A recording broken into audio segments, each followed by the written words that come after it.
It's iPhone season and I've got the whole lineup right next to me, but in this video we're taking a look at the iPhone 17 Pro Max. We're gonna be unboxing this piece of beauty in cosmic orange. So let's jump right into it. As you can see on the box, it's a pretty usual iPhone box, but in this new cosmic orange colorway, which looks absolutely sick. Lifting the box up,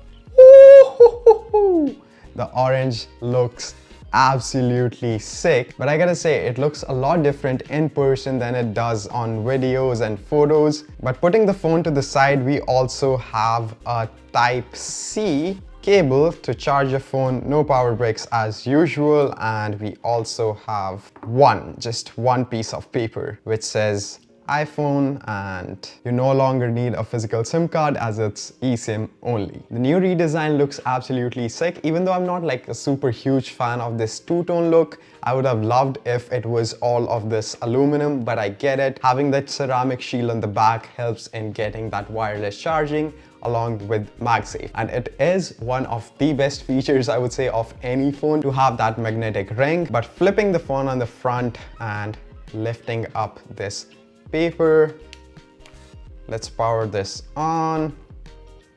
And now it's fully set up. And one thing that I've instantly noticed is that even though it has 7 layers of anti-reflective coating, it still reflects a lot of light, so it's not really comparable to the Samsung stuff. But if I bring my iPhone 16 next to it, you can see it is a lot better than what it used to. It is reflecting a little bit of less light, but it is not as good as the Samsung. But that aside, you can see the overall design differences. The new plateau is the major one, but I personally still prefer the older design, and I would have loved if it was all the same color instead of having this two-tone look. I mean, the camera size is pretty similar, but then you have this whole plateau which is looking like a stovetop. Yeah, I said that. But all in all, this looks clean. I know a lot of people are on the fence of choosing the color options. I would say go to the store before making your final decision on which color to get, because I personally thought the orange is gonna look a lot different than how it actually looks. And if now I have to re-choose, I would most probably go with silver. I know the cosmic orange has a lot of pop, but if you're into it, good for you, but I would personally go with silver. On the front, we still have a 6.9-inch Super Retina XDR display, but now with an upgraded 3000 nits of peak brightness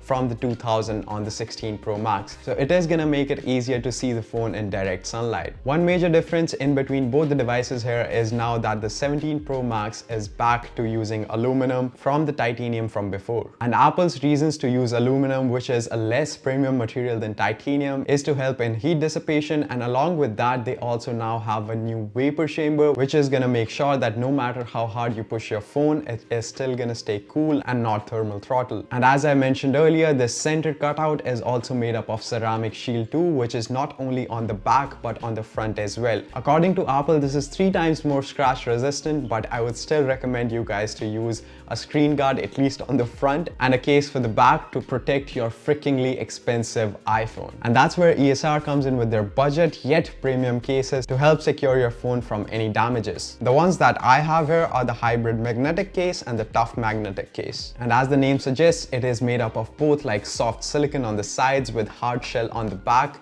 and it is a see-through case. So in order to showcase all the pretty colors that you'll be getting with your iPhone, I would say this is one of a great match. And all the ESR cases have this camera guard on the back, which not only protects your camera but also helps in like just using it as a kickstand to watch content, either horizontal or vertical depending on how you want to use it. And even for the camera control button, it doesn't just have a cutout but has a proper button in place. And in case if you don't want to really show the back of the phone but want to protect the phone to the max, that's where the tough magnetic case comes in. As you can see, this is a hard shell case with military grade protection and these shock absorbing bumpers on the side. Once you have your phone in it, you do feel how solid it is, and no matter how you drop your phone, this is gonna make sure that your phone stays safe and it doesn't get absolutely destroyed in the first drop itself. Both of these have MagSafe and it works absolutely flawlessly even with ESR's G2 dock. On the back now we have three 48 megapixel fusion cameras, which as Apple mentioned, it is like close to 8 focal lengths in just these 3 cameras. The major difference from last year is the new 48 megapixel telephoto camera, which is now 4 times instead of 5x, but it also goes till 8x optically and then 40x digitally, which is insane. And the amount that I've used telephoto on my 16 Pro Max, I would definitely enjoy that upgrade. The main wide and the ultra wide also have 48 megapixels,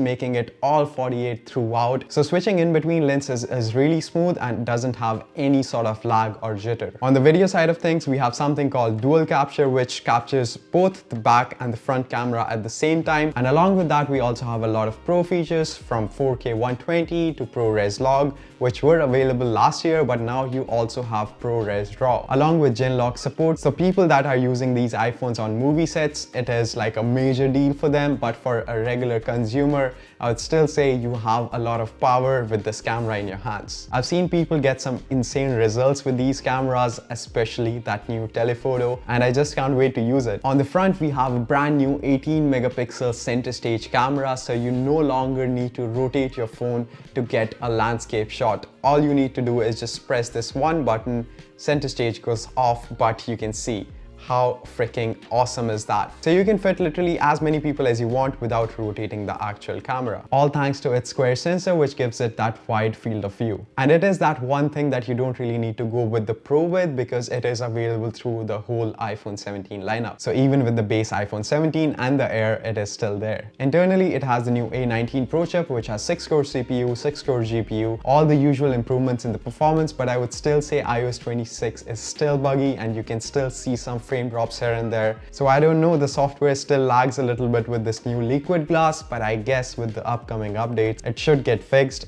If not, we are doomed. And one of the last reasons is the battery life, because that is why you get the Pro Max instead of the Pro, and it has improved a lot from the 16 Pro Max, which used to give like 33 hours of video playback in like Apple terms, which I would say was still great all day battery life, but this only improves upon it from 33 to 39 hours of video playback. So I'm pretty sure it's gonna last me the entire day and maybe a day and a half. I don't know about the official numbers yet, they will be on the screen, but I guess it's around that 5000 milliamp mark. And with all these new features and upgrades comes the worst part about this phone, which is the price. It has seen a $100 price bump and now starts at $1199 instead of $1099. So yeah, now it costs $100 more and it's like $1749 in Canadian, which is not a great conversion, but this phone is not cheap and is pretty expensive. So if you have like any of the recent iPhones, even the 16, 15, hell, I would say even 14,